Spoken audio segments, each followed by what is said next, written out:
মাছের মাথা দিয়ে মিক্সড ভেজ ডাল, এই রেসিপিটি আজ আমি শেয়ার করছি আপনাদের সাথে। ভিডিওটি দেখুন, আশা করছি ভালো লাগবে। কড়াই দিয়ে দিয়েছি জিরে এবং শুকনো লঙ্কা ফোড়ন, এরপর কিছু আদা থেতো করে রেখেছিলাম দিয়ে দিয়েছি বিনস এবং গাজর কুচি। এবার লবণ হলুদ দিয়ে ভালো করে নেড়ে চেড়ে ভেজে নিচ্ছি। একটু ভাজা হয়ে গেলেই কুচিয়ে রাখা টমেটো এবং কিশমিশ দিয়ে একটু নাড়াচাড়া করে দিয়ে দিয়েছি কাজু বাদাম। এবার দিয়ে দিয়েছি ভেজে রাখা মাছের মাথা, সামান্য ভেঙে দিয়েছি। এবার দিয়ে দিয়েছি জিরে গুঁড়ো এবং কিছুটা চিনি।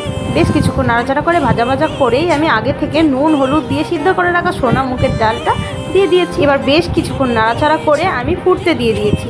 বেশ কিছুটা ফুটে আসলেই দিয়ে দিয়েছি গাওয়া ঘি। ব্যাস, প্রায় রান্না শেষের দিকে চলে এসেছে। এবার একটু ফুটে এসেছে, বেশ টকবক করে ফুটে আসলেই গরম গরম ভেজ মুগ ডাল মাছের মাথা দিয়ে আমি নামিয়ে নিয়েছি। সময় সুন্দর সুন্দর রান্না রেসিপি পেতে আমার চ্যানেলটি অবশ্যই সাবস্ক্রাইব করে দিন বন্ধুরা। একটা লাইক করে দিন। কে মুগের ডাল খেতে ভালোবাসেন কমেন্ট করুন। নমস্কার, ধন্যবাদ।